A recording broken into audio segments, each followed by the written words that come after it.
করা যেতে পারে? না, এটা প্রশ্ন খুবই রেলিভেন্ট একটা প্রশ্ন যে বড় শিল্প হবে, বড় শিল্প হতে চলেছে। আর ইদানিং আমরা দেখছি যে আমাদের প্রিয় মুখ্যমন্ত্রী শুভেন্দু অধিকারী আর আমাদের অর্থমন্ত্রী, শিল্পমন্ত্রী এরা সবই সচেষ্টভাবে আছে। আর একটা বিনিয়োগের পরিবেশ তৈরি হচ্ছে, ঠিক আছে।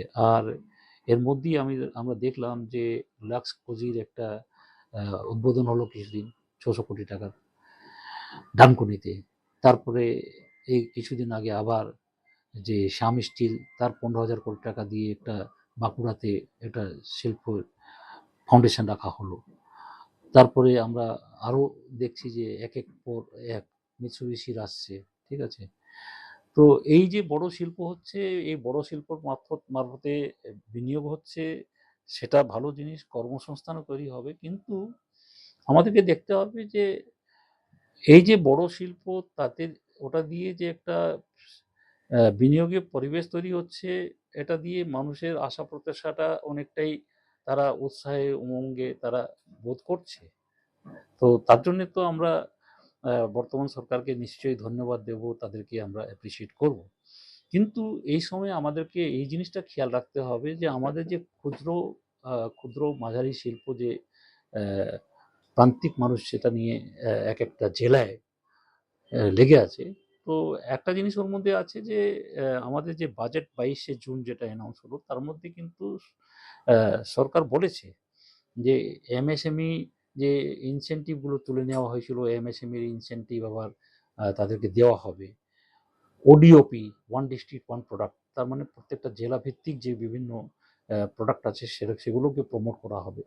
ফুড প্রসেসিংকে নিয়ে এগ্রিকালচারের বিভিন্ন যে আরও যে জিনিসগুলো আছে তার এখানে স্থানীয়ভাবে বা তাদেরকে রপ্তানি করার, তাদেরকে সব রকমভাবে সরকারের ইচ্ছে রয়েছে। কিন্তু ইচ্ছাকে আমরা আসলে কিভাবে পরিণতি করব সেটাকে আমাদেরকে বুঝতে হবে। তো সেটা করতে গিয়ে আমাদেরকে 3 রকম জিনিস আছে। যে ধরুন আমাদের এখানে আলু চাষি আছে, মৎস্য চাষি আছে, ঠিক আছে। সেরকমভাবে আমাদের সুন্দরবনে ধরুন যারা মধু চাষ করে এক হিসেবে তারা আছে। তারপরে আমাদের ঝাড়গ্রাম, বাঁকুড়া, পুরুলিয়া ওইসব অঞ্চলে আমাদের শালপাতা বা অন্যান্য পাতা নিয়ে যারা নিজের জীবন জীবিকা চালায়, এরকম মানুষ আছে। এখন মনে হচ্ছে কি on the face of it আমাদের বোঝা যাবে, আমরা মনে করবো যে তারা তো জীবন জীবিকা মানে তো একটা কাজ নিয়ে সেলফ এমপ্লয়েড আছে। কিন্তু সেলফ এমপ্লয়েড থাকলে তো শুধু হবে না, আমাদেরকে দেখতে হবে যে ওই যে যারা স্বরোজগারে নিয়ে কাজে তো আছে, তার কর্মসংস্থান আছে, কিন্তু তার আমদানি হচ্ছে কত। আমি এর মধ্যে কয়েকটা জায়গায় সার্ভে করে যা দেখেছি যে এই মৎস্য চাষি বলুন বা আলু চাষি বলুন বা অন্যান্য যারা ঝাড়গ্রামে যারা পাতা চাষ করে ফরেস্ট প্রডিউসে আছে বা সুন্দরবনে যারা আছে, তাদের কিন্তু মাসিক আয় কিন্তু 5,000 থেকে 6,000 টাকা। তারা যে জিনিসটা তৈরি করছে তার ন্যায্য মূল্য তারা পাচ্ছে না। আবার কয়েকদিন আগে আমি নবদ্বীপ বা এই যে আমাদের যে টেক্সটাইল ওই সেক্টরে একটু ভিজিট করে এলাম। ওখানেও দেখলাম যে এখন তাঁত শাড়ি যারা তৈরি করে, এই ধরুন প্রায় 10 লক্ষ মানুষ আমাদের পূর্ব বর্ধমান নদিয়া জেলায় এখানে লেগে আছে। ওখানকার যে এখন তাঁত শিল্পে যে অবস্থা, একদিকে তারা সুরত থেকে যে মালটা আসছে তার নিয়ে একটা কম্পিটিশন ফেস করছে।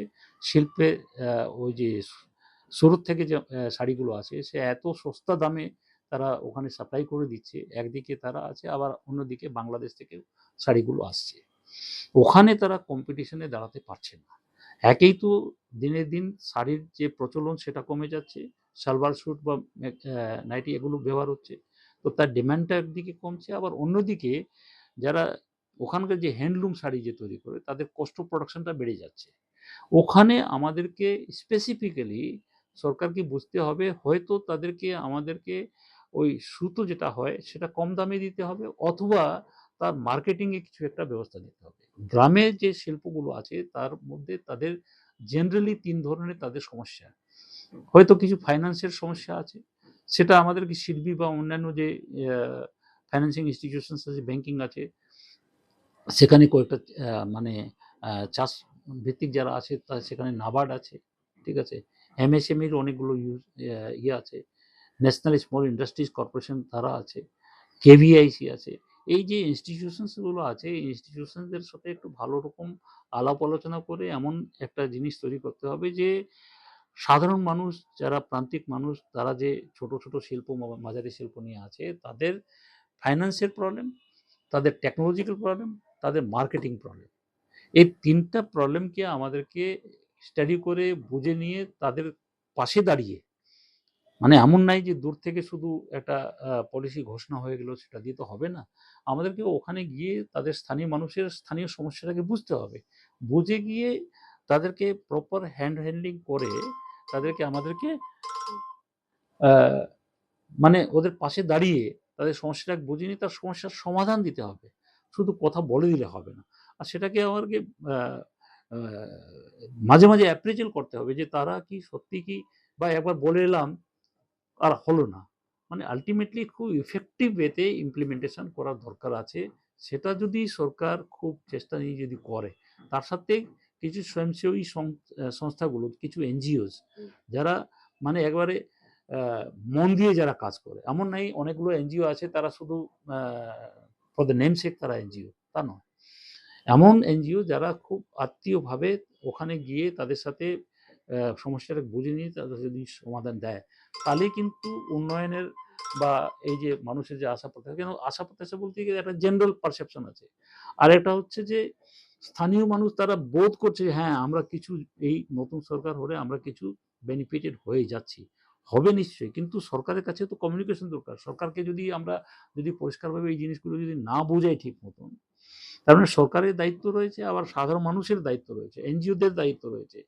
এই পারস্পরিক সমাজ আর সরকার মিলে যখন কাজ করবে, তখন অবশ্যই আমি খুব হোপফুল, খুব আশাবাদী যে এই সরকার যে আর বিশেষ করে প্রধানমন্ত্রী নরেন্দ্র মোদী যে একটা অন্ত্যোদয় যে ভাবনা নিয়ে কাজ করছে, যে সবকা সাথ সবকা বিকাশ, এই পুরো জিনিসটা নিয়ে যখন, এখন তো বর্তমানে আমরা ওখানে গিয়ে দেখছি যে টিএমসি সরকার সাধারণ মানুষের যে বেনিফিটগুলো দেওয়ার কথা, সেগুলো তো তারা দেয়নি, তারা তো ভাগ করে দিয়েছে মানুষের মধ্যে। এখন আমাদেরকে স্থানীয় পঞ্চায়েত অফিস, বিডিও অফিস, তাদের সাথে যারা আমলারা যারা আছে, তাদের সাথে কথা বলে আমাদেরকে বিভিন্ন ইনস্টিটিউশনের সাথে নিয়ে, আর তারপরে যদি কিছু অসুবিধা হয় সেটা সরকারকে বলতে হবে।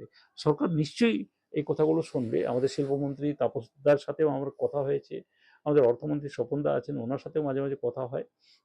এই মিলে আমরা যদি কাজ করব, তো আমার মনে হয় লেগে পড়তে হবে। এই সরকারের এখন বর্তমানে দায়িত্ব অনেক বেশি আছে, কেন এতদিন যে হয়নি, তো 50 বছরে তারা তো বঞ্চিত হয়ে থেকেছে না, এখন তাদের একটা আশা আছে, তাদের একটা প্রত্যাশা আছে, তাদের যে হতাশাটা, সেই হতাশাটাকে আমাদেরকে মিটিয়ে দিতে হবে, তার জন্য কাজ করতে হবে। আমি সেটাই মনে করি যে গ্রামের মানুষের পাশে দাঁড়িয়ে তাদের যে সমস্যা আছে, আমাদেরকে তাদের ন্যায্য মূল্য পাইয়ে দিয়ে, আর নানা রকমভাবে, যেমন মৎস্য চাষিদের ব্যাপারটা একটা বলছি, আমি এর মধ্যে মৎস্য চাষিদের সাথে একটু দেখা সাক্ষাৎ করে এসছি। ওখানে দেখছি কি মৎস্য চাষিরা যে চাষ করছে, আর মাছের ব্যাপারটা তো, মাছকে তো আজকে ধরে নিয়ে এলে রাখা যাবে না, সঙ্গে সঙ্গে নষ্ট হয়ে যাবে, কিন্তু ওখানে যারা মহাজন বা যারা ইন্টারমিডিয়েট, যারা ব্যবসা করে, তারা একটা কার্টেল করে তারা ওখানে যাচ্ছে, অকশন করছে, অকশনে যে কোনো দামে তাদেরকে বিক্রি করতে বাধ্য হয়েছে। আমি যা দেখে এসেছি, মৎস্য চাষী রাজা বলছে যে তারা যে মাছ ধরে নিয়ে আসে, তারা প্রায় অন এন অ্যাভারেজ 50 টাকা কেজি করে তাদেরকে মাছ বিক্রি করতে হয়, যে মাছটা পরদিন বাজারে গিয়ে 200 টাকা, 300 টাকা, 400 টাকা, বা এমন নাকি ভালো মাছ যেটা চিংড়ি মাছগুলো, সে 700-800 টাকা করে বিক্রি হয়ে যায়। মৎস্য চাষী কিন্তু পাচ্ছে মাত্র 50 টাকা পার কেজি। এই 50 টাকা এত পরিশ্রম করে, এত জীবন জখম দিয়ে সমুদ্রের ভিতরে গিয়ে তারা ধরে নিয়ে আসে, তারা পাচ্ছে 50 টাকা কেজি, আবার বাজারে বিক্রি হচ্ছে 300 টাকা, 400 টাকা করে, তো তারা তো 1/6 প্রাইসও পাচ্ছে না।